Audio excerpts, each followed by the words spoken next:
الله من الشيطان الرجيم.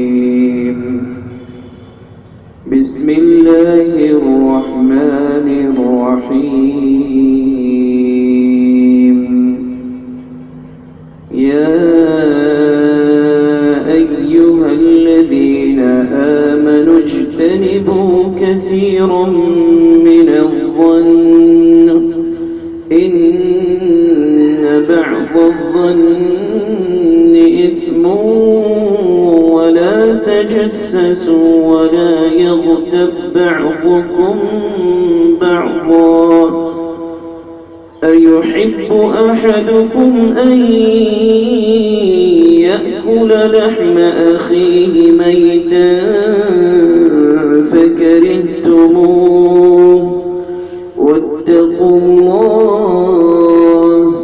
إن الله تواب رحيم.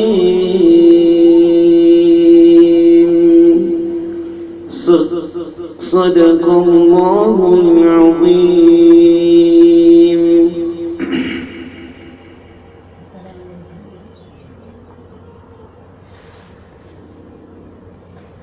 اللهم صل على محمد كما تحب وترضى عدد ما تحب وترضى.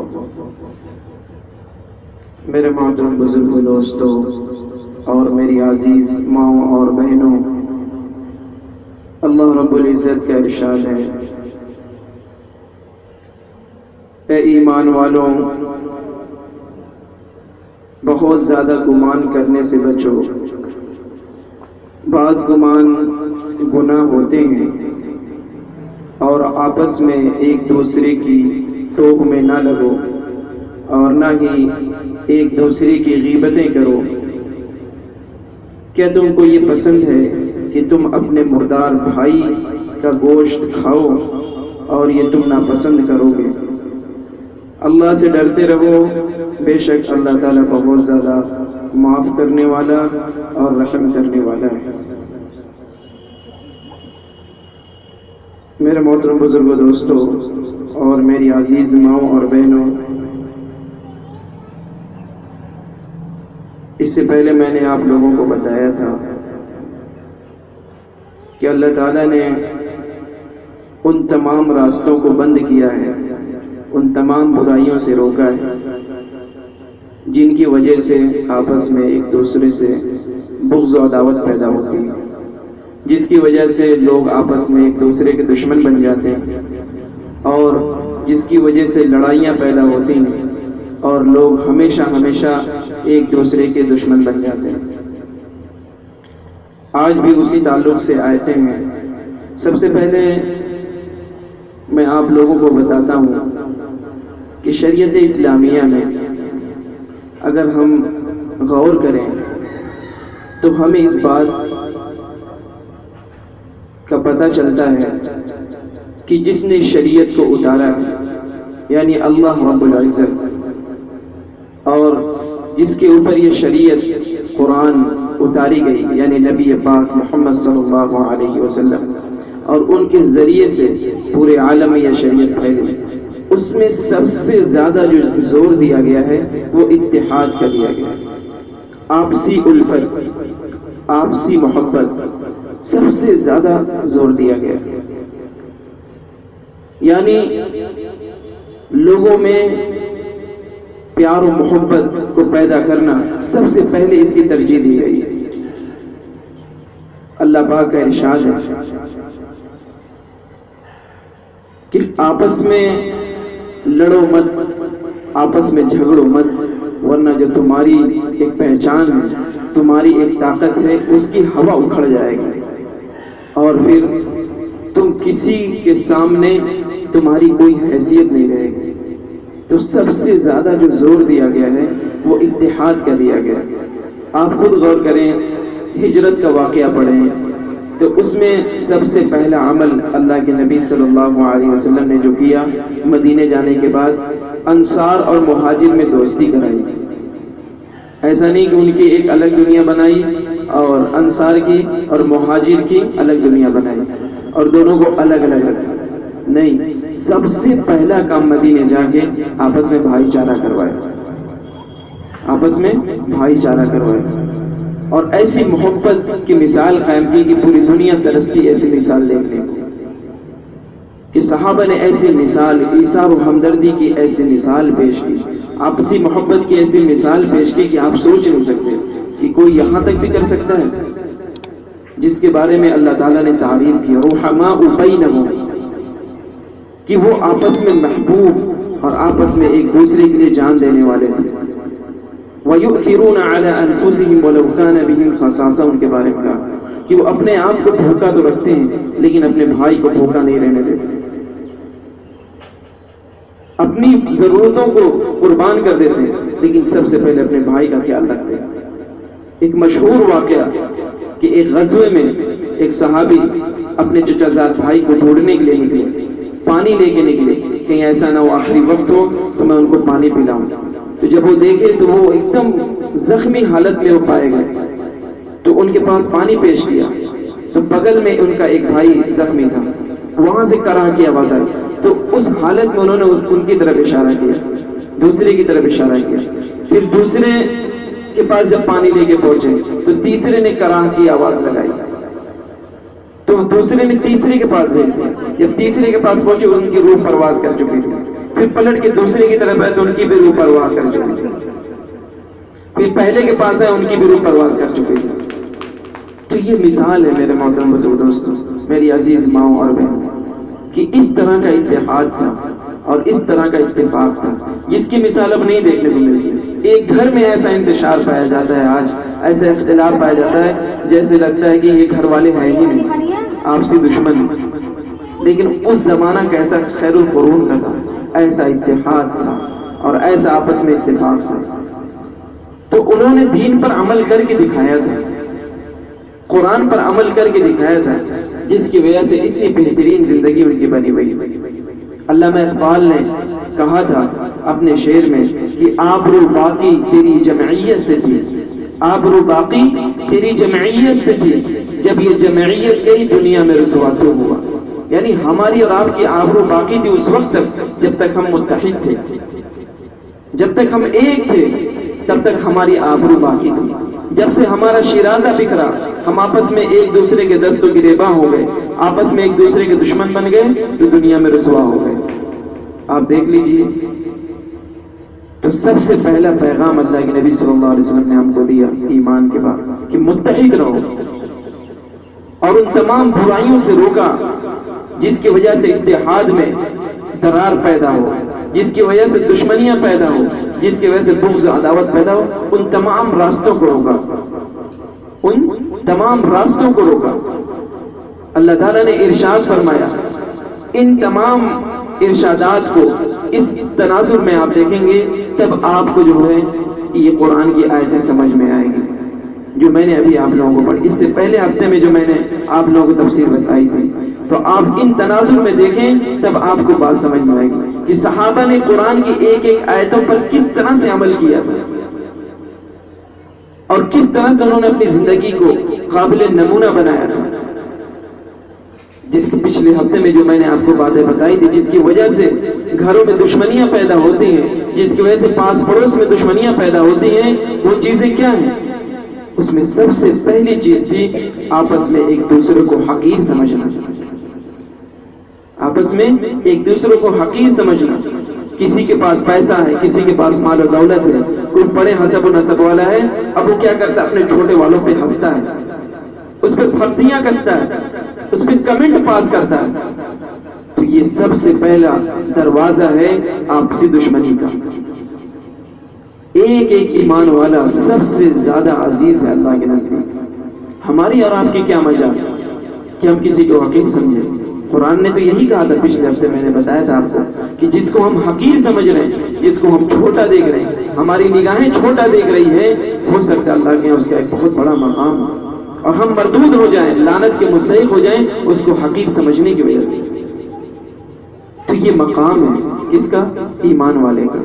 اللہ کے نبی صلی اللہ علیہ وسلم نے ارشاد فرمایا تھا خانہ کعبہ کو دیکھ کے کہ اے خانہ کعبہ تو کتنا پاکیزہ ہے، تیری خوشبو کتنا عمدہ ہے، اور تو کتنا محترم ہے، تو کتنا عظمت والا ہے، لیکن اس سے کہیں زیادہ ایک مسلمان کی عزت کی عظمت ہے، ایک مسلمان کی عظمت ہے، یعنی خانہ کعبہ سے بھی زیادہ ایک مسلمان کی عظمت ہے، وہ عزت والا ہے۔ اسی لیے ہمارے لیے جائز ہی نہیں کہ ہم کسی ماں کی، کسی بہن کی یا کسی بھائی کی یا کوئی ہم سے بڑا ہو ہم اس کو حقیر سمجھیں یا ہم اس کا مذاق اڑائیں۔ یہ سب سے پہلی بات میں نے آپ لوگوں کو بتائی تھی، اور اسی طرح سے پھر دوسری بات میں نے بتائی تھی کہ کسی کے بارے میں ہمیں برے لفظ نہیں استعمال کرنے، کسی کے عیب کو نہیں تلاش کرنا، اور کسی کے بارے میں الٹے سیدھے نام سے نہیں پکارنا، کسی کو الٹے سیدھے ناموں سے نہیں پکارنا۔ یہ تین باتیں میں نے آپ لوگوں کو بتائی تھی پچھلے ہفتے۔ تو یہ تین دروازوں کو اللہ تعالیٰ نے بند کیا جہاں سے شیطان آپ سے بغض و دعوت پیدا کرتا ہے۔ آج کی تفسیر میں یہ ہے جس کو آپ سمجھنے کی کوشش کریے، اس میں سے سب سے پہلی آیت جو میں نے آپ لوگوں کے سامنے پڑھی ہے، تلاوت کی ہے، یا ایھا الذین آمنوا اجتنبوا کثیرا من الظن، کہ اے ایمان والو بہت زیادہ گمان کرنے سے بچو، بہت زیادہ گمان کرنے سے بچو، کیونکہ بعض گمان ایسے ہوتے ہیں جو گناہ ہوتے ہیں، بعض گمان ایسے ہوتے ہیں وہ گناہ ہوتے ہیں۔ اب اس کی میں مثال دیتا ہوں۔ مثال کے طور پہ ہم دو لوگ بات کر رہے ہیں، اب تیسرا دور سے آ رہا ہو ہمارے پاس بیٹھ گیا ہو، اب ہم نے بات اپنی پوری کر لی اسی وقت، تو اب تیسرا کیا سوچے کہ لگ رہا ہے میرے خلاف یہ لوگ شکایتیں کر رہے تھے، اسی وجہ سے جیسے میں بیٹھا ہوں ایسے انہوں نے بات ختم کر دی، تو کیا ہے یہ ناجائز ہے۔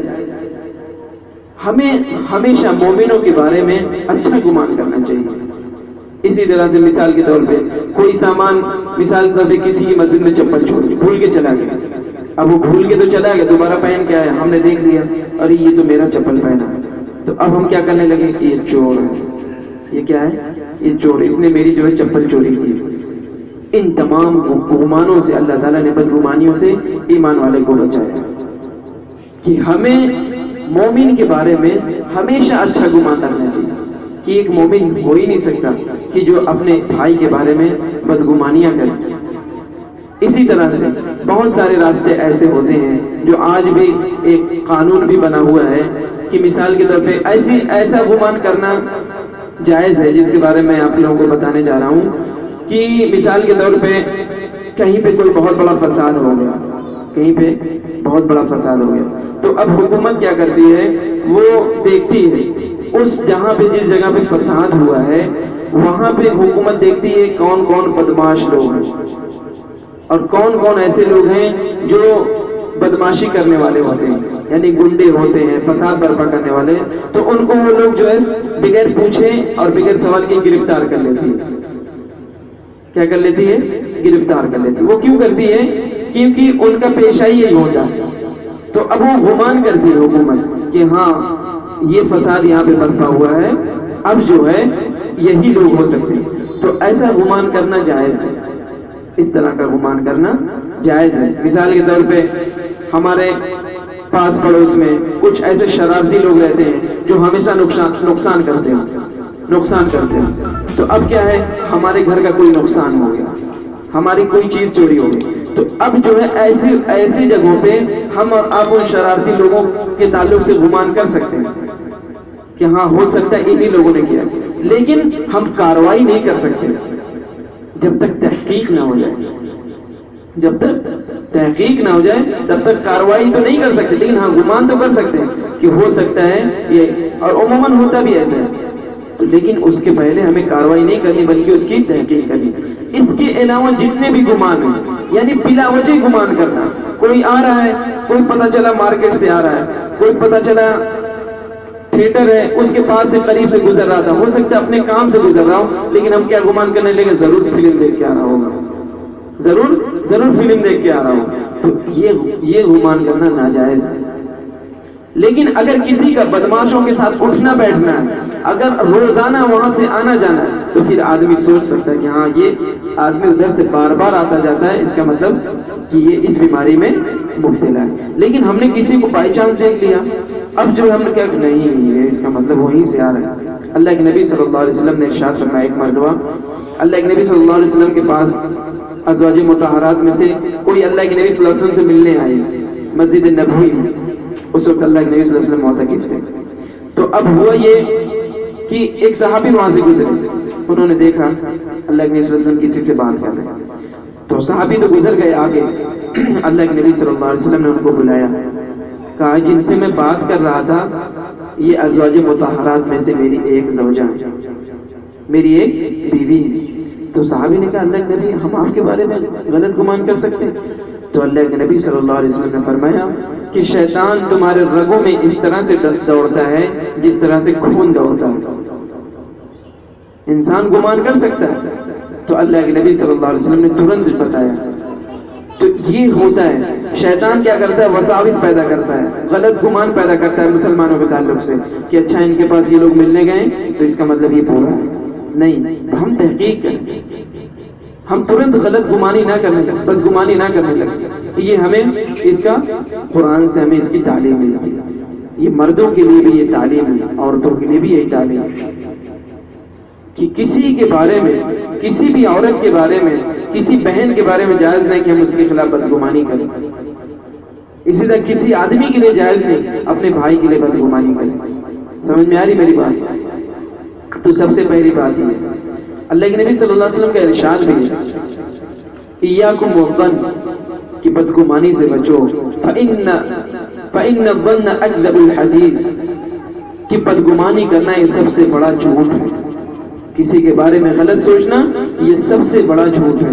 ولا تجسسوا ولا تحسسوا، نہ ہی کسی کی توہ میں پڑو، نہ ہی کسی کے عیب تلاش کرو، اور نہ ہی کسی کے بارے میں ہر وقت جانچ پڑتال کرتے رہو کہ اس کی برائیوں کو دیکھتے رہو.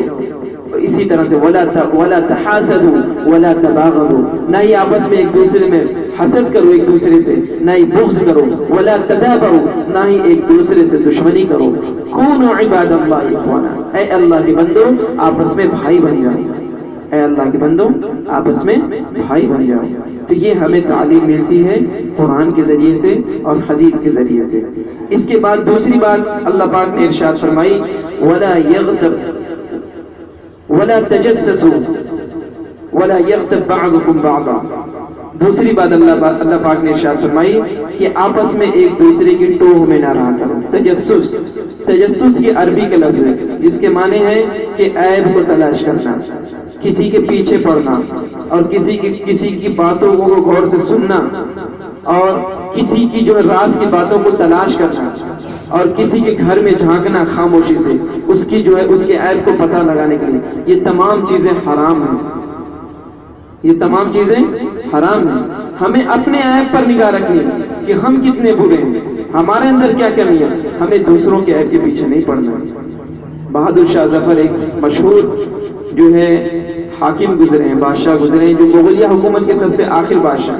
انہوں نے وہ شاعر بھی تھے، انہوں نے ایک مشہور شعر کہا تھا نہ تھی حال کی جب ہمیں اپنی خبر رہ ڈھونڈتے اوروں کے عیب و ہنر. نہ تھی حال کی جب ہمیں اپنی خبر رہ ڈھونڈتے اوروں کے عیب و ہنر. پڑی اپنی نگاہوں پڑی اپنی خطاؤں پہ جب نظر تو نگاہوں میں کوئی برا نہ رہا. سمجھ میں آئی میری بات؟ کہ جب ہمیں اپنی خبر نہیں ہوتی ہے، اپنے گناہوں کی فکر نہیں ہوتی ہے، اپنے عیوب کی فکر نہیں ہوتی ہے، تو ہم دوسروں کی غلطیوں کو تلاش کرتے ہیں، دوسروں کے عیب تلاش کرتے ہیں. لیکن جب اپنی خطاؤں پر نظر پڑتی ہے تو پھر نگاہوں میں کوئی برا نہیں رہتا ہے. پھر ہم ہی برے رہتے ہیں اپنے آپ میں کہ میں کتنا گنہگار، میں کتنا برا ہوں. تو یہ اللہ تعالیٰ نے حرام کر دیا اس چیز کو کہ ہم کسی کے بارے میں تجسس کریں. اب اس زمانے میں خاص طور سے کسی کا موبائل ہم پا جاتے ہیں، کسی کا موبائل پا جاتے ہیں تو اب کیا کرتے ہیں؟ ہمارے لیے جائز نہیں کہ ہم اس موبائل میں راز تلاش کریں کسی کے بارے میں. اسی طرح سے کسی کی چٹھی پا گئے، ہم نے اس کو پڑھنا شروع کر دیا. یہ جائز نہیں ہے، ناجائز ہے. اسی طرح سے دو لوگ آپس میں بات کر رہے ہیں، ہمارے لیے جائز نہیں کہ ہم سنیں. یہ ہمارے لیے. اسی طرح سے ہمارا گھر ہے، بغل میں ہمارے پڑوس کے گھر، ہمارے لیے جائز نہیں کہ ہم اس میں جھانک کے دیکھیں. ہمارے لیے جائز نہیں کہ ہم کان لگا کے سنیں. یہ تعلیمات ملتی ہے ہمیں قرآن کے ذریعے سے. حضرت عمر رضی اللہ تعالیٰ نے ایک مرتبہ گشت کر رہے تھے تو ان کو جو ہے کچھ گانے کی آواز سنائی دی تو انہوں نے کان لگا کے سنا تو حضرت عمر چھلانگ لگا کے اس گھر میں داخل ہو گئے. دیکھا وہاں پہ عورت بھی ہے، تو وہ جو آدمی تھا اس کے گریبان کو پکڑ کے کہہ رہے ہیں حضرت عمر کہ اے دشمن خدا، تو کیا سمجھتا ہے مجھے معلوم نہیں ہوگا؟ تو کیا سمجھتا ہے مجھے معلوم نہیں ہوگا تو کیا کر رہا ہے؟ تو اس آدمی نے کہا کہ امیر المومنین جلدی نہ کریے، میں نے تو ایک غلطی کی، آپ نے 3 غلطی کی۔ سب سے پہلے آپ نے تجسس کیا، آپ نے کسی ایک ایمان والے کے بارے میں پتہ لگایا تو وہ کی، اور پھر اس کے بعد دوسری غلطی آپ نے کی کہ گھر کے سامنے سے آنا چاہیے، دروازے سے آنا چاہیے، لیکن آپ چھلانگ مار کے آئے۔ پھر تیسری غلطی آپ نے یہ کہ بغیر اجازت کی کسی کے گھر میں داخل نہ ہو، لیکن آپ داخل ہوئے۔ تو اس کے بعد حضرت عمر رضی اللہ تعالیٰ عنہ نے فرمایا کہ ٹھیک ہے مجھ سے غلطی ہوئی، لیکن تم وعدہ کرو کہ آج کے بعد سے تم یہ غلطی نہیں کرو گے، تو پھر میں یہ وعدہ کرتا تمہارے اوپر کارروائی نہیں کروں گا، میں جو ہے تمہارے اوپر کارروائی نہیں کروں گا، لیکن تم یہ وعدہ کرو آج سے یہ غلطی نہیں کرو۔ تو اس نے اسی وقت توبہ کر لیا۔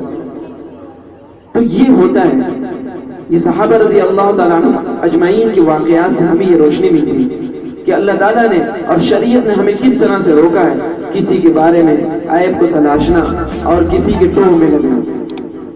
تو ان تمام چیزوں سے ہمیں اور آپ کو بچنا ہے۔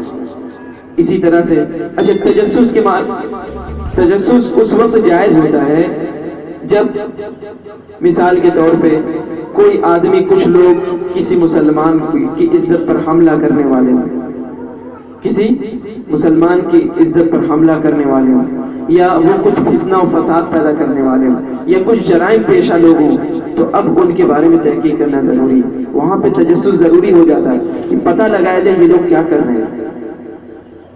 حکومتوں کے لیے بھی جائز ہوتا ہے اس دوران جب یہ بات خطرہ پیدا ہونے لگے کہ کچھ جرائم پیشہ لوگ ہیں، کچھ بدماش ہیں جو آپس میں میٹنگ کر رہے ہیں، اور پھر اس کے بعد وہ لوگ ہو سکتا ہے کسی محلے پہ حملہ کر دیں، یا کسی مسلمان کے گھر پہ حملہ کر دیں، یا کسی کی عزت پر حملہ کر دیں، تو اس وقت تجسس کرنا جائز ہو جاتا ہے۔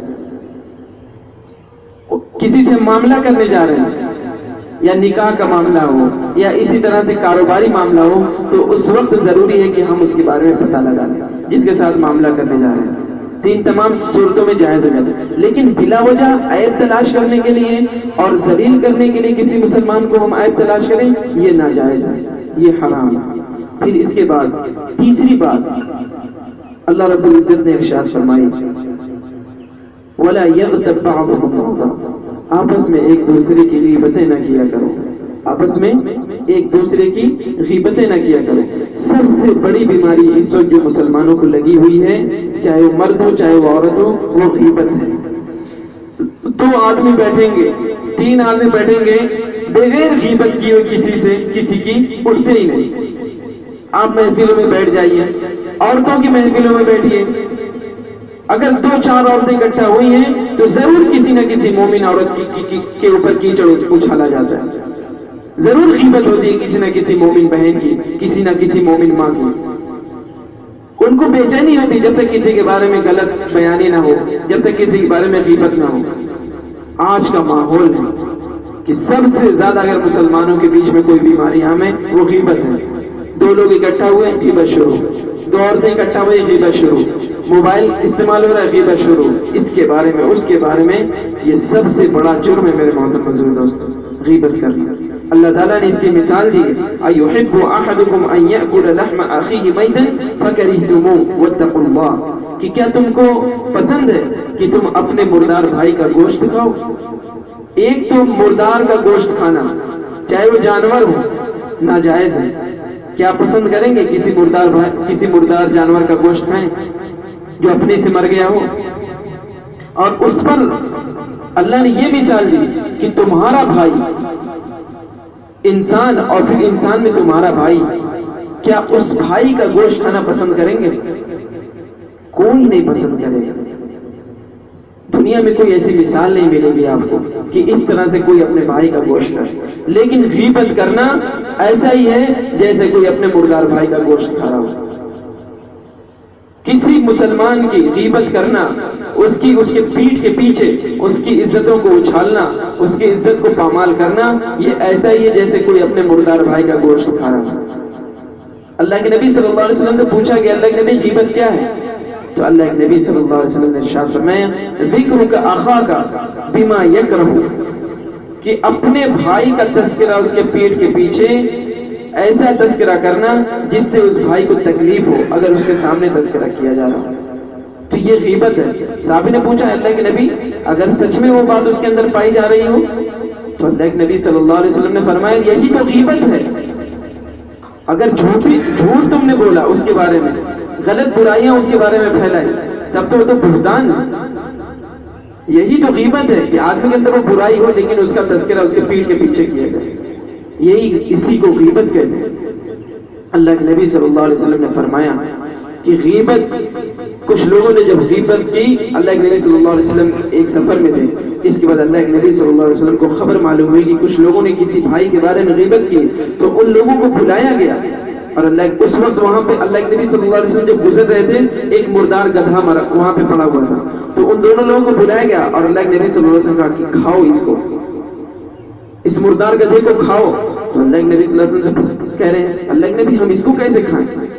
کہ اللہ کے نبی صلی اللہ علیہ وسلم اس وقت ارشاد فرمایا تم نے جو اپنے بھائی کی غیبت کی ہے اس سے بڑا جرم کیا ہے، اس مردار گدھے سے کھانے سے بڑا جرم کیا ہے تم نے جو اپنے بھائیوں کی غیبت کی۔ اتنا برا عمل ہے کہ کسی کے بارے میں غیبت کرنا۔ تو اس لیے میرے محترم بزرگ دوستوں، ان تمام برائیوں سے ہمیں اور آپ کو بچنا ہے۔ اسی طرح سے کچھ عورتوں کے بارے میں آتا ہے کہ رمضان کا مہینہ تھا یا کوئی اور روزے کا وقت تھا، اس میں روزہ رکھا گیا۔ کچھ لوگ اللہ کے نبی صلی اللہ علیہ وسلم کے پاس آئے اور فرمائے اللہ کے نبی تو عورتیں ہیں جن کے اوپر روزہ اتنا شدید گزر رہا ہے کہ اگر روزہ وہ نہ توڑیں تو شاید کی موت ہو جائے، شاید کی موت ہو جائے۔ تو اللہ کے نبی صلی اللہ علیہ وسلم نے ایک برتن بھیجا، کہا کہ جاؤ اس میں ان لوگوں سے قے کرواؤ، اس میں ان لوگوں سے قے کرواؤ۔ تو کہا کہ یہ قے کس طرح سے کریں گے، وہ تو روزہ ہے۔ تو نہیں، اللہ کے نبی صلی اللہ علیہ وسلم کہا نہیں، جاؤ قے کرواؤ، ان سے الٹی کرواؤ، اس کے بعد ان سے الٹی کروائے گی تو اس میں سے گوشت کے لوتھڑے ملیں گے۔ تو لوگ تعجب میں یہ لوتھڑے کیسے؟ تو اللہ کے نبی صلی اللہ علیہ وسلم نے فرمایا ان دونوں عورتوں نے اپنی بہنوں کے بارے میں، اپنے بھائیوں کے بارے میں غیبت کی تھی۔ تو جس کو اللہ تعالیٰ نے دکھایا کہ جس طرح سے انسان مردار کا گوشت کھائے، اسی طرح سے انہوں نے اپنے بھائی کا گوشت کھایا غیبت کر کے، اپنے بہن کا گوشت کھایا غیبت کر کے۔ تو کبھی کبھی اللہ تعالیٰ دکھاتا ہے اس کو، اللہ کے نبی صلی اللہ علیہ وسلم کو معجزے کے طور پہ دکھایا، اس امت کی تعلیم کے لیے دکھایا کہ دیکھو اتنا بڑا جرم ہے یہ کہ جس طرح سے انسان مردار کھاتا ہے اسی طرح سے غیبت کرتا ہے۔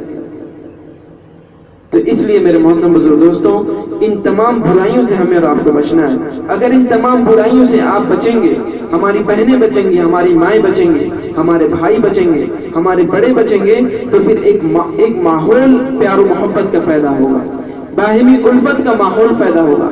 آج گھروں میں آگ کیوں لگی ہوئی ہے؟ آج گھروں میں لڑائیاں کیوں ہو رہی ہیں؟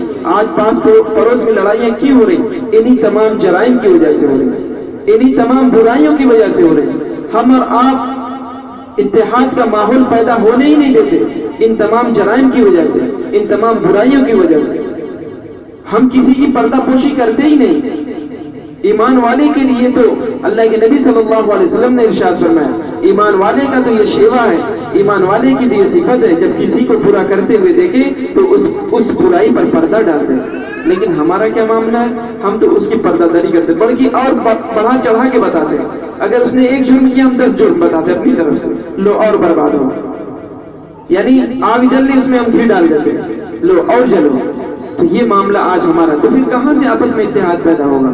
کہاں سے آپس میں جو ہے اتفاق پیدا ہوگا؟ کہاں سے محبتیں پیدا ہوگی؟ اس لیے بہت ضروری ہے کہ ہم اور آپ اگر کسی کو برا ہوتے ہوئے دیکھیں تو پھر بھی جو ہے ہم اس پر پردہ ڈال دیں۔ اب غیبت کی ایک صورت جائز ہے جس کو میں آپ لوگوں کو بتا رہا ہوں۔ مثال کے طور پہ ہم نے کسی بچے کو غلط حرکت کرتے ہوئے دیکھا، کسی بچے کو غلط حرکت کرتے ہوئے دیکھا، یا کسی بچی کو غلط حرکت کرتے ہوئے دیکھا، تو آپ پر یہ ضروری ہے کہ آپ گھر کے ذمہ دار کو جا کے بتائیں۔ یہ غیبت نہیں ہوگی کہ کسی عورت کے بارے میں اگر غلط دیکھا ہے تو اس کا جو ذمہ دار اس کا شوہر ہے یا اس کا باپ ہے، آپ جا کے اس عورت کے بارے میں اس باپ سے بتائیے کہ پھلا بیماری میں یہ عورت مبتلا ہے، پھلا غلطی میں اور پھلا جرم میں یہ عورت مبتلا ہے، آپ اس کی اصلاح کریں۔ کوئی لڑکا کوئی گندی حرکت کر رہا ہو، کوئی لڑکا کوئی غلط کام کر رہا ہو، تو آپ اس کے گھر کے ذمہ دار کو جا کے بتائیے۔ اسی طرح سے کہیں پہ کسی مسلمان کے بارے میں سازشیں ہو رہی ہوں تو آپ کے لیے ضروری ہے کہ آپ جا کے جس کے خلاف سازش ہو رہی اس کو جا کے بتائیے۔ یہ چیزیں جائز ہیں بلکہ ضروری ہے، یہ غیبت میں نہیں ہے کہ آپ جا کے ان کو بتائیے۔ کوئی معاملہ کرنے جا رہا ہو کسی سے اور کسی بدماش سے کوئی بات کر رہا ہو، اس کو اچھا سمجھ رہا ہو، لیکن تیسرا جان رہا ہو کہ یہ آدمی جو جس سے بات کر رہا ہے یہ بدماش ہے، یہ کچھ نقصان پہنچانے والا ہے، ہو سکتا ہے یہ مبتلا ہو جائے نقصان میں، تو اس کے لیے ضروری ہو جاتا ہے کہ وہ جا کے بتائے بھائی جس سے تم بات کر رہے تو اس سے بچ کے رہنا، بہت خطرناک آدمی ہے۔ لیکن صرف اس نیت سے، اصلاح کی نیت سے، بدنیتی سے نہیں کہ اس کو بدنام کیا جائے، بلکہ اصلاح کی نیت سے، تاکہ لوگ زیادہ سے زیادہ نقصان سے بچ جائیں۔ کوئی حملہ کرنے والا ہو کسی بستی میں تو آپ کے لیے ضروری ہے اگر آپ کو پتہ چل جائے فوراً جا کے متنبع کر دیجیے۔ تو یہ تمام چیزیں کیا ہے غیبت کی، یہ جائز ہے، لیکن اس لیے کہ بلا وجہ غیبت کیے جا رہے ہیں، بلا وجہ بدنام کیے جا رہے ہیں، یہ چیزیں کیا ہیں، حرام ہیں۔ اور ایسی تمام چیزیں جو میں نے ابھی آپ کو بتائی کہ آپ کے لیے بتانا ضروری ہو تو وہ کیا ہے، وہ چیزیں جائز ہیں۔ ٹھیک ہے، سمجھ میں آ رہی میری بات؟ تو ان تمام چیزوں سے ہمیں اور آپ کو جو بچنا ہے اور اس کا جو احتیاط کرنا ہے۔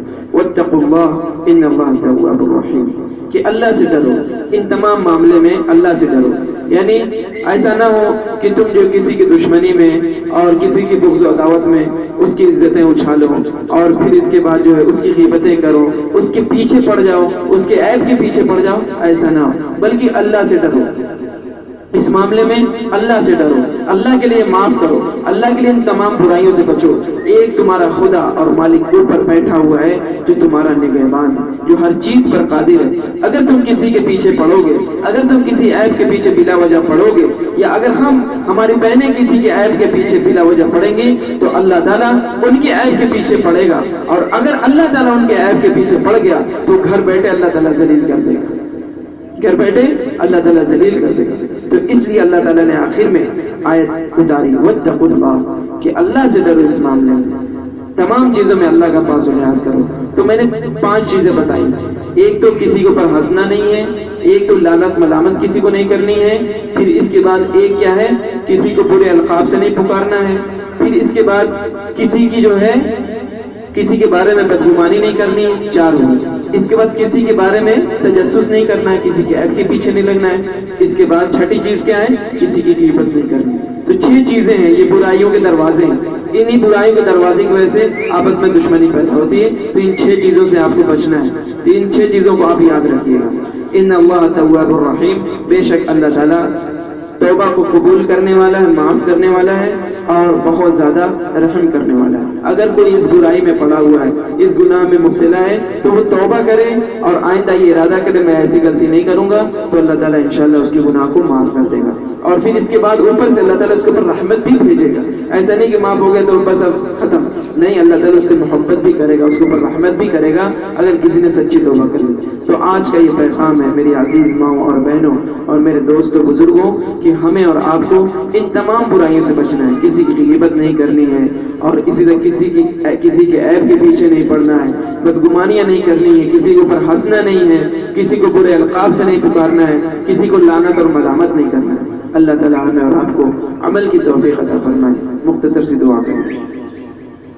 اللهم صل على محمد كما تحب وترضى عدد ما تحب وترضى، اللهم وفقنا لما تحب وترضى عدد، اللهم وفقنا لما تحب وترضى، اللهم وفقنا لما تحب وترضى، اللهم صل على محمد كما تحب وترضى، يا حي يا قيوم يا اكرم الاكرمين، اللهم اصلح احوالنا، اللهم اصلح احوالنا، اللهم اصلح احوالنا، ربنا آتنا في الدنيا حسنة وفي الآخرة حسنة وقنا عذاب النار، وصلى الله تعالى على النبي الكريم، آمين برحمتك يا أرحم الراحمين. Subscribe now and press the bell icon.